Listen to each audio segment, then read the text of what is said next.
Ora in onda Comeback.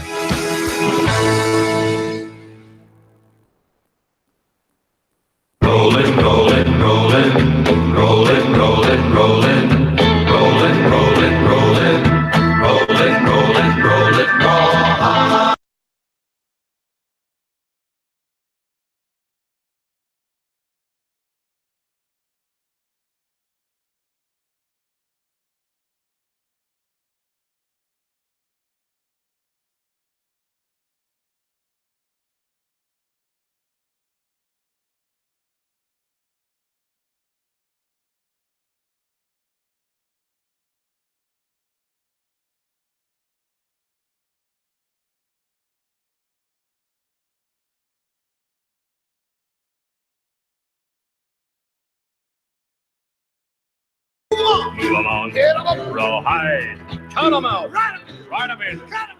Buonasera, ben trovati su Comeback da Stefano Graziosi, il nostro appuntamento bisettimanale dedicato alla politica statunitense per quanto riguarda le dinamiche interne che caratterizzano i rapporti spesso e volentieri difficoltosi tra la Casa Bianca e il Congresso americano, ma anche, come sapete, con uno sguardo verso l'esterno, verso la politica internazionale, per cercare di capire il più possibile quali sono le linee geopolitiche ed economiche che l'America del presidente Donald Trump sta perseguendo in questo mondo abbastanza burrascoso e ricco di crisi in ogni dove.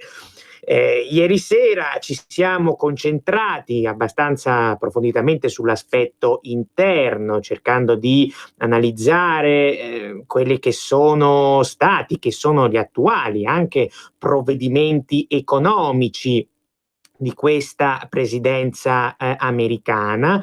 Oggi cercheremo di dare invece uno sguardo sull'esterno, uno sguardo internazionale ad un dossier che si sta facendo sempre più scottante e che potrebbe, anzi di fatto ha già avuto, ma potrebbe avere ancora delle ripercussioni più o meno pesanti anche per il nostro paese. Stiamo parlando dell'Iran. Abbiamo visto nella giornata tra ieri e oggi, in particolare ieri, che l'Iran, il presidente Rouhani, ha annunciato che potrebbe in qualche modo ritirarsi parzialmente dal trattato sul nucleare, un'intesa che, ricorderete, fu siglata dopo non poche difficoltà e trattative abbastanza lunghe nel 2015, un'intesa che a livello generale possiamo dire serviva a mettere, diciamo, dei paletti alla pericolosa attività nucleare iraniana.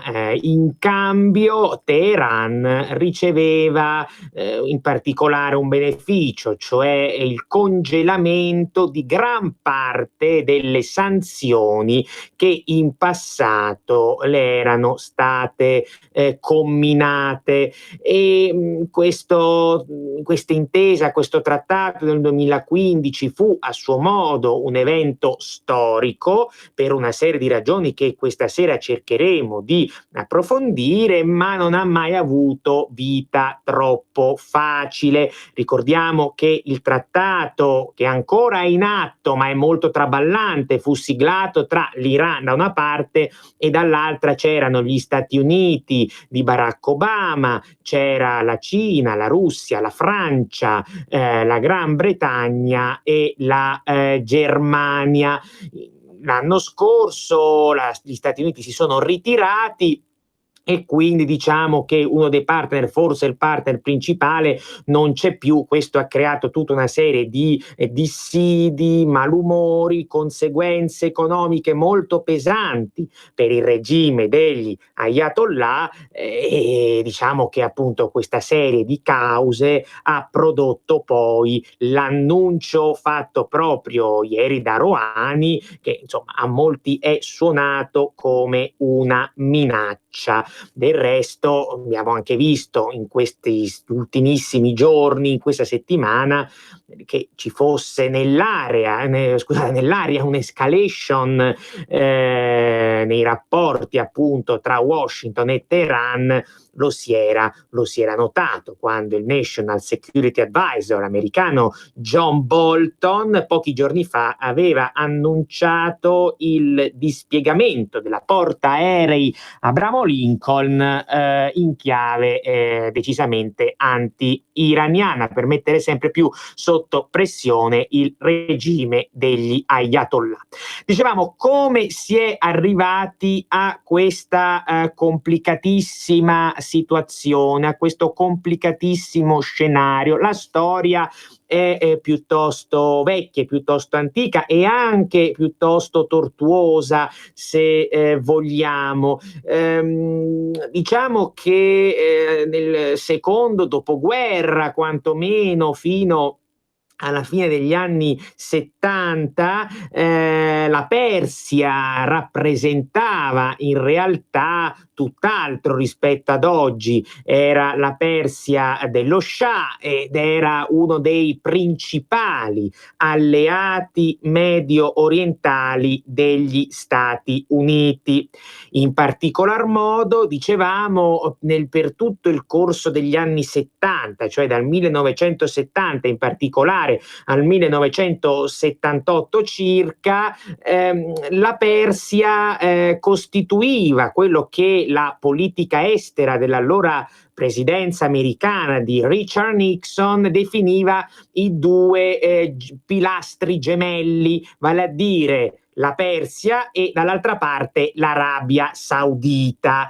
La Persia era con lo Shah uno stato molto più occidentale, appunto presente, collocato nell'orbita americana, e l'amministrazione Nixon, soprattutto attraverso quello che era il suo segretario di Stato Henry Kissinger, utilizzò a più riprese proprio Arabia Saudita e Iran come, tra virgolette, delegati americani per tenere sotto controllo la situazione nello scacchiere mediorientale. Tra l'altro c'è anche da ravvisare che se oggi Iran e Arabia Saudita sono ai ferri corti e sono acerrimi nemici per tutta una serie di ragioni religiose, geopolitiche, economiche, all'epoca in realtà la situazione era molto differente.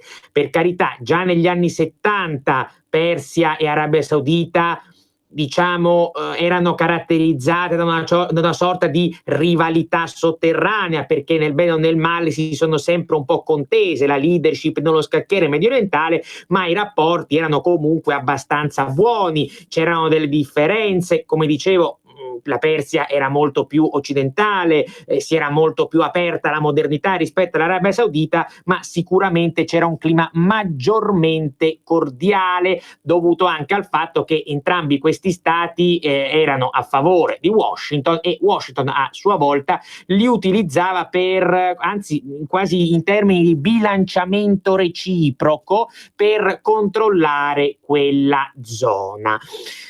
Certo, lo Shah non era propriamente un leader democratico, aveva instaurato un regime piuttosto autoritario, ma l'amministrazione Nixon non aveva avuto troppi problemi sotto questo aspetto. Ne abbiamo parlato più volte in questa trasmissione. L'amministrazione Nixon, in particolare il pensiero di Henry Kissinger, è sempre stato improntato al cosiddetto realismo politico, per cui se c'è un regime anche autoritario ma è filo statunitense, questo diciamo è il ragionamento ridotto molto all'osso, bisogna comunque tenerselo stretto senza fare troppe questioni di principio.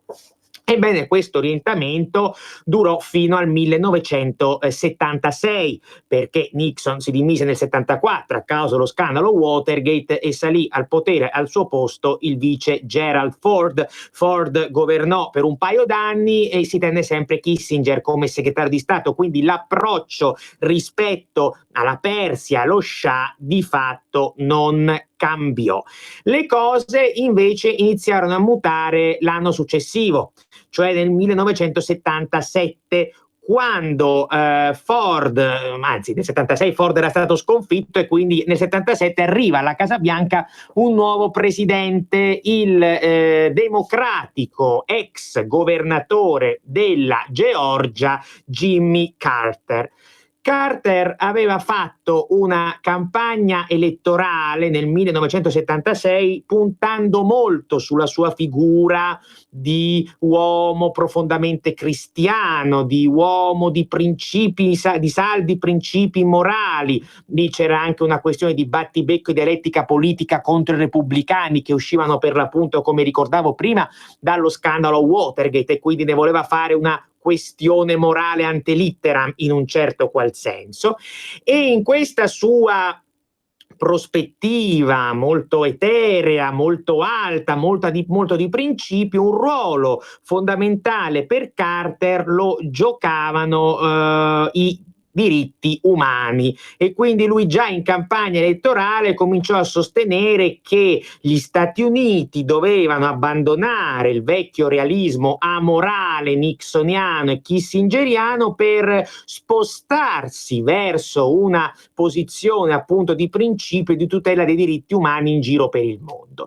Questo era un discorso che Carter portò avanti soprattutto nei confronti dell'Unione Sovietica, nell'ambito appunto del bipolarismo della guerra fredda presente all'epoca, ma poi a livello regionale, a livello locale lo declinò in vario modo, e ovviamente sotto i suoi riflettori finì anche il regime dello Shah di Persia.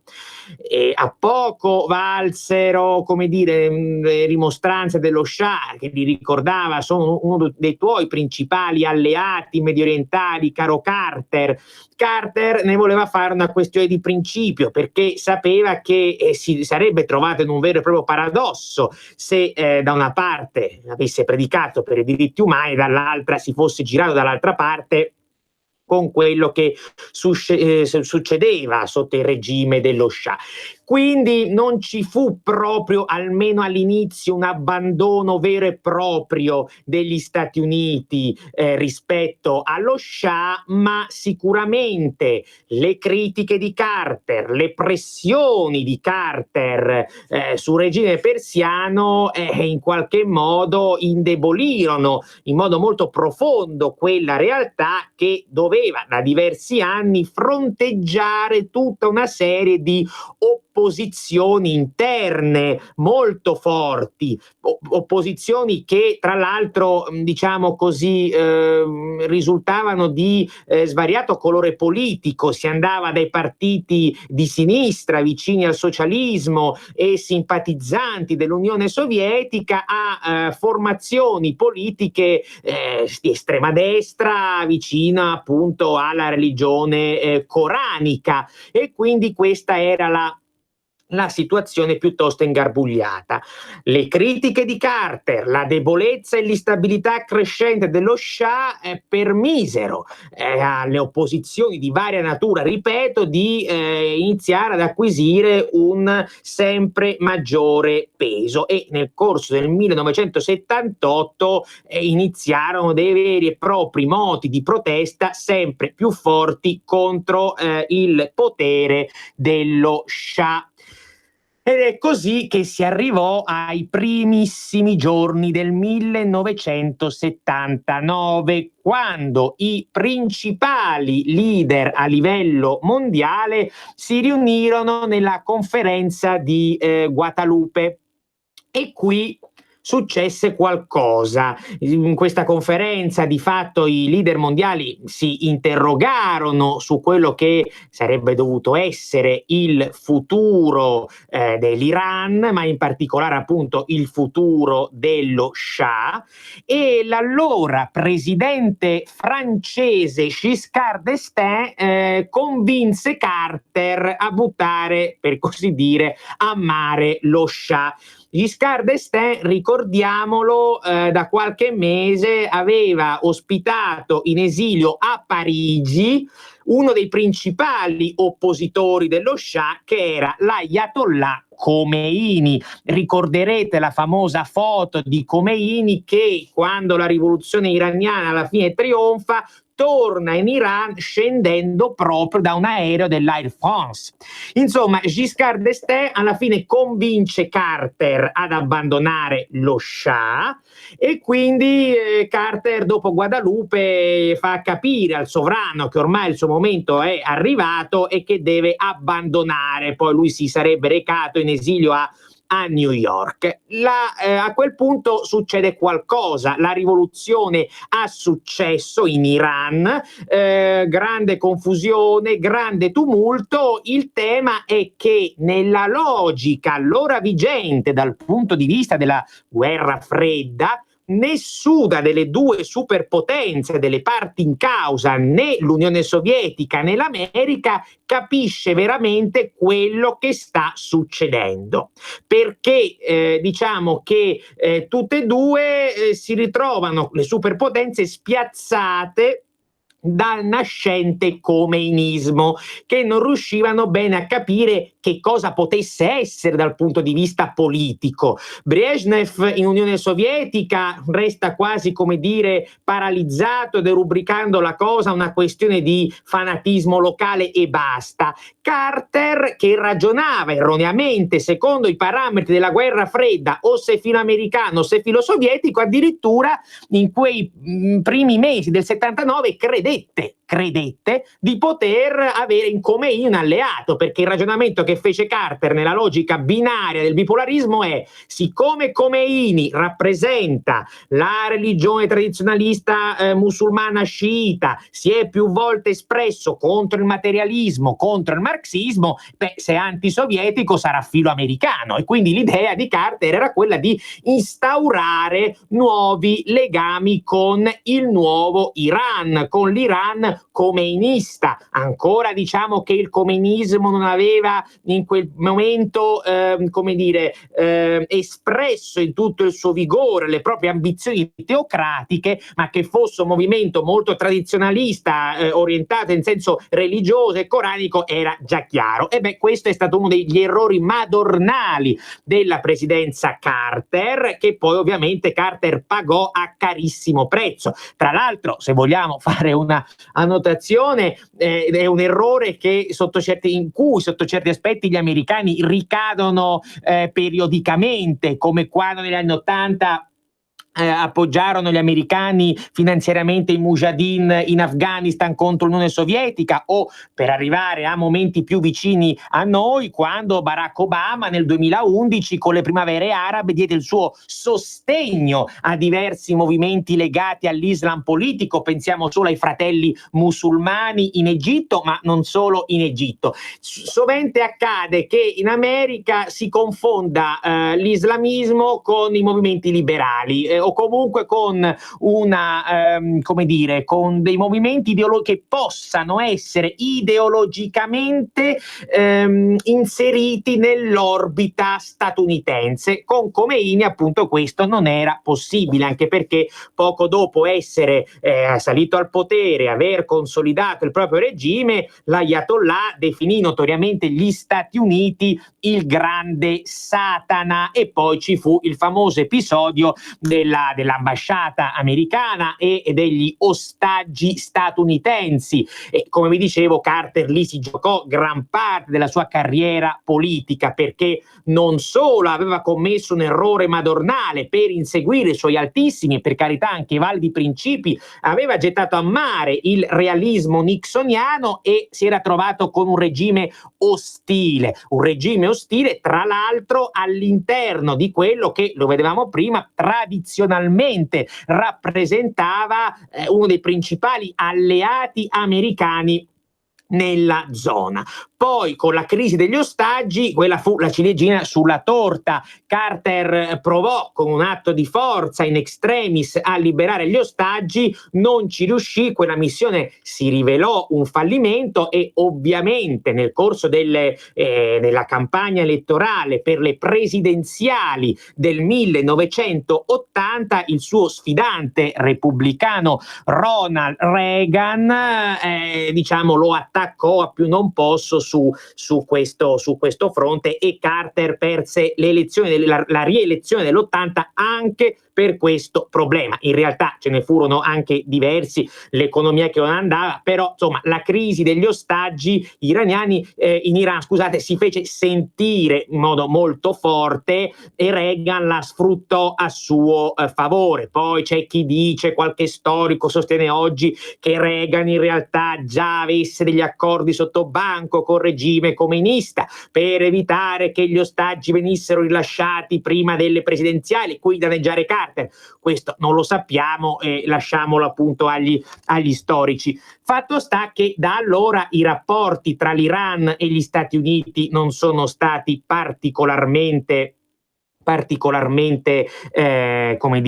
fecondi, positivi, anche se nel corso di tutti gli anni '80, soprattutto negli 8 anni dell'amministrazione Reagan, si sono verificati, degli aspetti e anche dei comportamenti sotto molti riguardi piuttosto ambigui da parte di Washington, perché l'amministrazione Reagan negli anni '80, ripeto, durante quello che fu il lungo conflitto che vide contrapposti l'Iraq di Saddam e appunto l'Iran di Khomeini, ebbene Washington lì si schierò ufficialmente a favore dell'Iraq, gli diede armi, anche armi pesanti, batteriologiche, chimiche, lo finanziò per bene sotto questo aspetto, gli diede supporto logistico, però poi comunque non rinunciò anche in quel caso sotto banco di fornire magari talvolta delle informazioni di intelligence anche all'Iran. In questo l'amministrazione Reagan era maestra, nel senso che l'idea era di tenere impegnati i due contendenti, appunto Iran e Iraq, sotto questo aspetto, per trarre poi vantaggio in termini di influenza geopolitica nella regione medio orientale. Quindi questo era una delle finalità che Reagan si era dato nel suo rapporto ambiguo con l'Iran,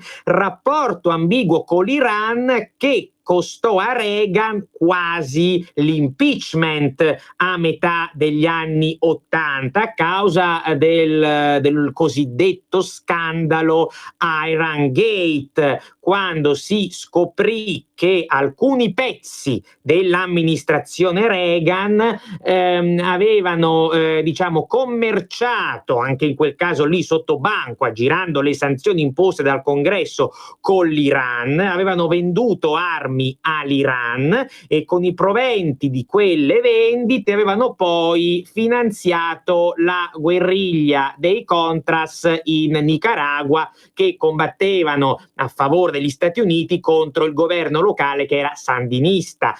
Scoppiò un vero e proprio scandalo a metà degli anni '80, tra l'85 e l'86 si iniziò a parlare di impeachment. Reagan si salvò per un soffio perché non fu mai provato il suo diretto coinvolgimento nell'operazione. È difficile credere che non sapesse nulla, però non fu provato il diretto coinvolgimento, e quindi alla fine nella sua amministrazione su questo fronte saltarono solo teste come dire, appunto di pesci piccoli. Questo era il tema, anche perché poi Reagan fu molto abile non solo dal punto di vista retorico comunicativo, ma anche e soprattutto dal punto di vista geopolitico, da rilanciare la propria iniziativa diplomatica. Era il momento di inizio della distensione con la Russia, con Gorbaciov, eccetera, e quindi principiando in un certo qual senso l'ultima fase della guerra fredda,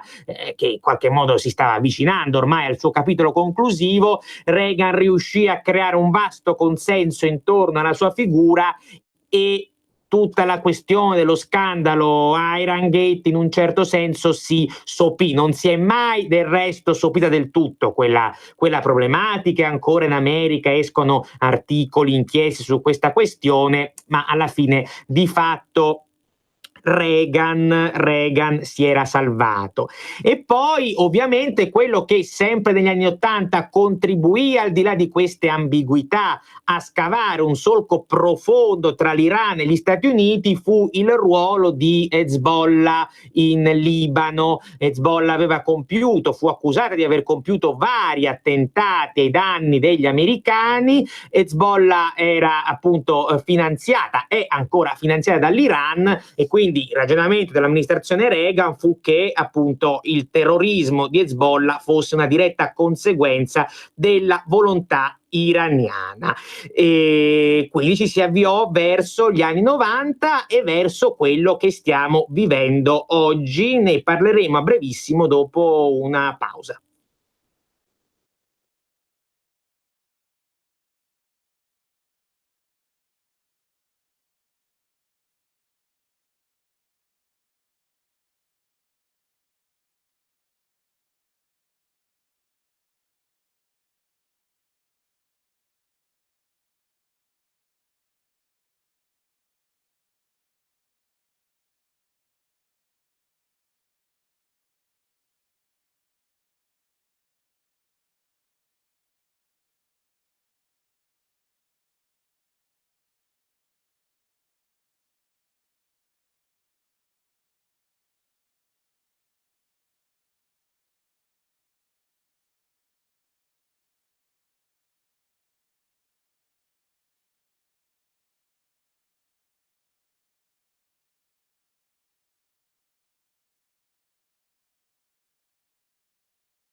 Buonasera, ben trovati su Comeback da Stefano Graziosi. Questa sera stiamo cercando di ripercorrere sommariamente i rapporti storici che sono intercorsi negli ultimi decenni tra gli Stati Uniti e l'Iran, per arrivare poi adesso a cercare di dare un'interpretazione, quello che sta accadendo in queste ultime settimane e in queste stesse ore, perché come sapete la crisi tra Iran e Stati Uniti è ripresa e anche in grande stile, quindi anche abbastanza preoccupante. Se volete intervenire, il numero da fare è 02 66 20 3529. Quindi abbiamo visto la rivoluzione khomeinista, la rottura di fatto dei rapporti tra questi due stati, come poi dopo gli anni '80 in realtà la situazione non sia migliorata granché. Negli anni '90 ci fu l'amministrazione Clinton e l'amministrazione Clinton mise di fatto l'Iran sotto un embargo totale dal punto di vista dei rapporti non solo con le aziende americane ma anche con le aziende non americane, cosa che all'epoca, siamo nel 96, suscitò anche le ire dell'Unione Europea, ma che alla fine non portò a grandi opposizioni di forza rispetto agli Stati Uniti stessi. In realtà ci sono state negli ultimi 10-20 anni dei tentativi di disgelo diplomatici tra i due paesi, come ad esempio nel 1998, verso la fine dell'amministrazione Clinton, il presidente iraniano di allora, Mohammed Khatami, cercò di tendere una mano, sembrava che qualcosa stesse riprendendo, ma in realtà poi non se ne fece assolutamente nulla, perché Khatami si rifiutò di accogliere le richieste americane che chiedevano in primo luogo un cambio di atteggiamento di Teheran nei confronti dello Stato di Israele. O sapete che insomma il regime della Repubblica Islamica è abbastanza non solo critico ma proprio un avversario strenuo dello Stato di Israele. Con Bush le cose non sono migliorate. Bush addirittura inserì l'Iran nel 2002 in quello che lui definì, con questa immagine molto forte, l'asse del male, cioè un insieme di stati canaglia, come li definiva, che cooperavano tra loro sponsorizzando il terrorismo, appunto cercando di colpire gli Stati Uniti. E poi ovviamente sempre nel periodo dell'amministrazione Bush iniziarono i primi attriti anche sull'annosa, ormai possiamo dirlo, questione nucleare. Già nel 2003 Bush diceva che il programma nucleare iraniano fosse pericoloso perché fosse principalmente finalizzato alla realizzazione di armi nucleari, e l'Iran rispose dicendo che questo non era vero, che il suo programma nucleare fosse a scopi pacifici per l'energia elettrica. Washington non ne volle sapere e giù sanzioni nuovamente. Ulteriori sanzioni dopo quelle già di Clinton e quelle di Reagan vennero rimesse da Bush nel 2006. Insomma, la situazione era abbastanza incandescente, e questo fin quando salì al potere Barack Obama nel 2008. Con Obama le cose sono iniziate parzialmente a cambiare, perché quel presidente aveva anche vinto le elezioni americane nel 2008 proponendo in politica estera un approccio abbastanza diverso dai suoi immediati predecessori, dai vari Bush, dai vari Clinton, dai vari Reagan. Cioè Obama disse: bisogna in qualche modo aprirsi a quelli che sono gli storici nemici dell'America, e in questo senso anche verso l'Iran. In realtà l'avvicinamento diplomatico che caratterizzò il secondo mandato soprattutto dell'amministrazione Obama fu favorito, molti dicono, dall'elezione in Iran di quello che è l'attuale presidente iraniano, cioè Rouhani, salito al potere proprio nel 2013, cioè il primo anno del secondo mandato di Obama, che aveva ottenuto la rielezione proprio nel 2012.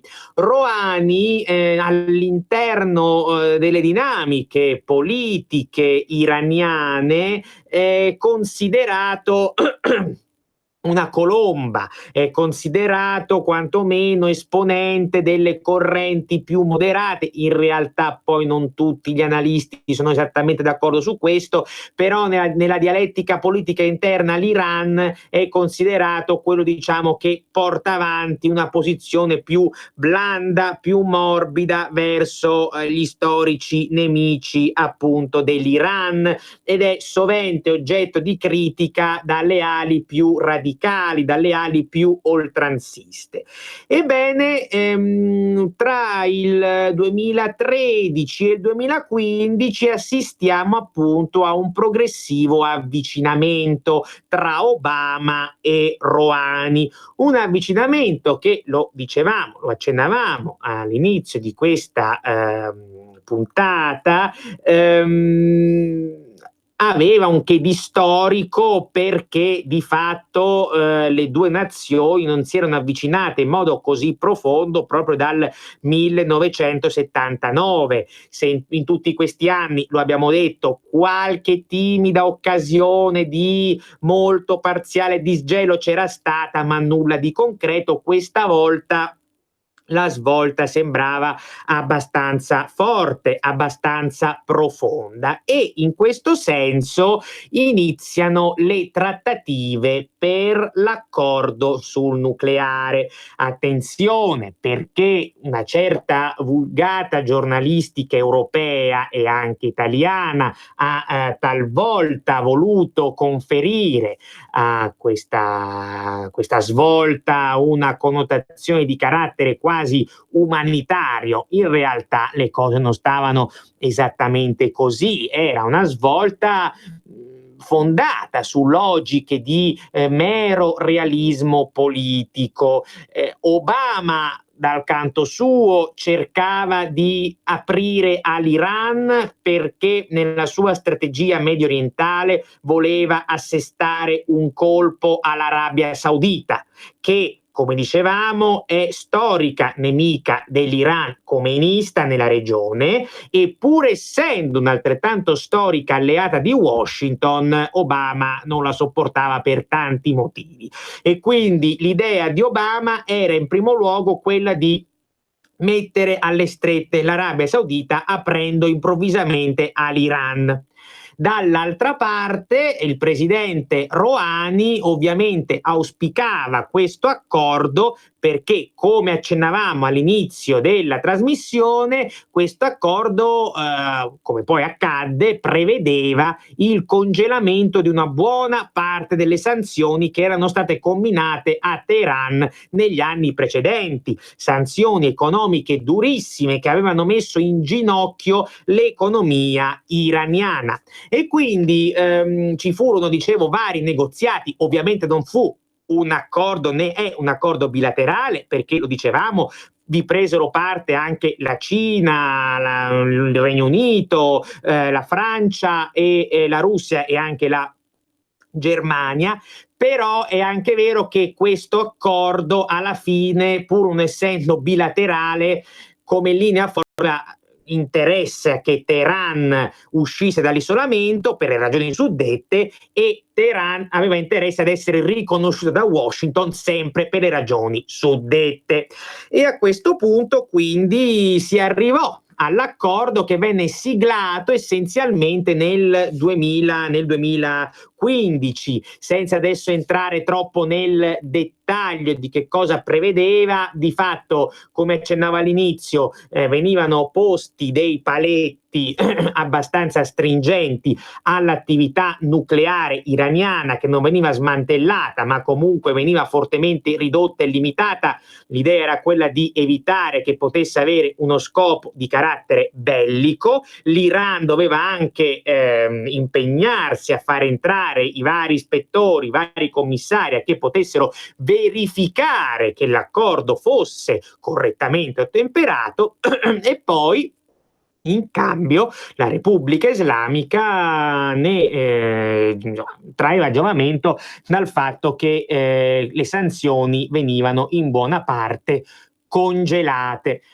Questo accordo fu molto criticato e le maggiori critiche se le prese proprio Obama.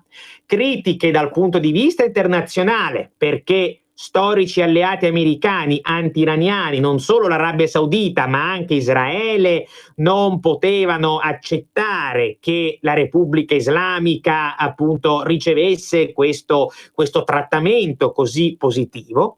Ma Obama si prese anche le critiche, le sberle in politica interna dai repubblicani, in realtà anche da qualche democratico, ma soprattutto ovviamente dai repubblicani, che enfatizzarono la loro posizione filo israeliana e anti-iraniana. Tant'è che l'accordo sul nucleare divenne uno dei temi principali di dibattito tra i vari candidati alla nomination repubblicana nel 2016. La maggior parte di questi candidati erano favorevoli a stracciare l'accordo. Ricordo per esempio il fratello del presidente Bush, l'ex governatore della Florida Jeb Bush, oppure il senatore della Florida Marco Rubio. Tutti e due dicevano che una volta se avessero vinto da presidente avrebbero stracciato l'accordo, e più o meno su questa linea si collocavano quasi tutti, eccetto Donald Trump. Trump in campagna elettorale sull'accordo con l'Iran mantenne una posizione più sfumata rispetto ai falchi repubblicani, cioè lui criticò quell'accordo, ma non criticò come gli altri l'accordo in quanto tale, ma il fatto che secondo lui fosse stato negoziato male, negoziato troppo frettolosamente, che qui lui diceva non avrebbe offerto effettive garanzie di sicurezza a Washington da una parte e agli avversari medio orientali di Teheran dall'altra, con focus ovviamente su Israele. Qui una posizione, come posso dire, sicuramente critica ma meno dura di diversi suoi colleghi repubblicani. Quando poi Trump è salito alla Casa Bianca, durante il primo anno in realtà non è che di Iran si sia occupato troppo, e anche perché il presidente americano in base a quell'accordo doveva ratificarlo ogni 3 mesi. All'inizio lui lo ratificò anche, fin quando arrivò a un certo punto che iniziò a lasciare intendere che da quell'accordo si sarebbe voluto ritirare, e quindi pian piano nell'amministrazione americana, dell'amministrazione Trump, hanno iniziato ad acquisire un ruolo sempre maggiore, sempre più forte, i falchi anti-iraniani, l'ex ambasciatrice all'ONU Nikki Haley, l'attuale National Security Advisor John Bolton e l'attuale segretario di Stato Mike Pompeo. Trump si è fatto sempre più critico verso l'Iran e alla fine, esattamente un anno fa, l'8 maggio del 2018, si è formalmente ritirato dall'accordo. Quella scelta ha funzionato come vera e propria dinamite nell'ambito delle relazioni dell'Occidente, e non solo dell'Occidente, con Teheran, suscitando varie critiche, perché ricordiamoci che Uscendo dall'accordo, gli Stati Uniti hanno poi reintegrato le vecchie sanzioni americane al regime degli Ayatollah, e queste sanzioni nell'ultimo anno hanno prodotto insomma delle conseguenze a dir poco critiche nei suoi confronti. C'è un'inflazione ormai galoppante nell'economia iraniana, e Teheran si ritrova sempre più isolato internazionalmente, anche perché poi fatica a trovare oggigiorno nuovi investimenti da parte di imprenditori, imprese straniere. Questo ha creato quindi una serie di mal di pancia anche diciamo negli altri firmatari dell'accordo, che hanno duramente criticato la decisione unilaterale del presidente Trump. Trump dal canto suo ha risposto di non fidarsi dell'Iran, ha sostenuto che l'Iran non avesse ottemperato all'accordo, si è detto tuttavia, almeno all'epoca si disse tuttavia, disposto a rinegoziare l'accordo possibilmente in modo bilaterale, cioè buttando fuori gli altri contraenti, diciamo gli altri firmatari. In realtà quella del 2018 fu una decisione non presa esattamente a cuor leggero e non caratterizzata da troppa linearità e troppo consenso nella Casa Bianca, perché in realtà ci furono dei dissidi interni. All'esterno trapelò poco, ma questi dissidi ci furono. Perché? Perché vennero a fronteggiarsi sulla questione linee differenti. C'era per esempio l'allora segretario alla difesa, il capo del Pentagono, James Mattis, che disse: no signori, non possiamo andarcene via dall'accordo. E questo non perché Mattis fosse filo iraniano, men che mai fosse filo iraniano, ma perché Mattis ragionava da stratega militare, essendo lui un generale, e diceva se l'America si ritira dall'accordo sul nucleare con l'Iran, questo verrà a ridurre la sua influenza nello scacchiere mediorientale, la sua influenza nei rapporti con la Repubblica Islamica, e quindi si andranno a rafforzare i già storici legami che collegano Teheran con la Russia. Dall'altra parte c'era invece la posizione dell'attuale National Security Advisor John Bolton, il quale al contrario ha sempre considerato non solo necessario un ritiro degli Stati Uniti dall'accordo con l'Iran, ma questo ritiro per Bolton è funzionale, è come dire finalizzato a un ulteriore atto, cioè a mettere ulteriormente sotto pressione Teheran per provocare un cambio di regime e creare appunto un nuovo regime che, abbattendo il potere degli Ayatollah, possa appunto costituire un governo, una realtà filo statunitense.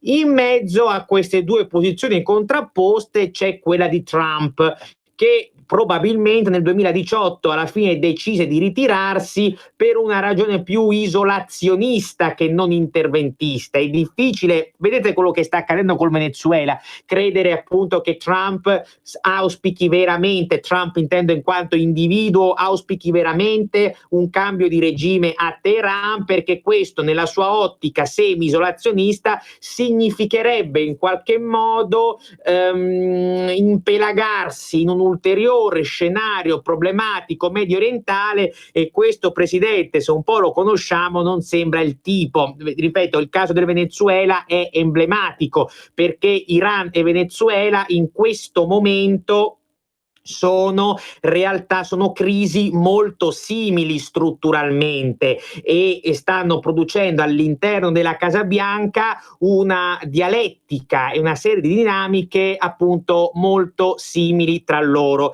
fermo restando poi con un ulteriore dato interessante che Venezuela e Iran sono due paesi strettamente connessi tra loro. Ricordiamo che, tanto per fare un brevissimo excursus, che nel 2015 oggi l'attuale presidente venezuelano Nicolás Maduro ha siglato una serie di accordi commerciali ed energetici con l'Iran di Rouhani, e pensate, dal 2012 alcune unità speciali delle guardie della rivoluzione iraniana, il corpo d'élite dell'esercito iraniano,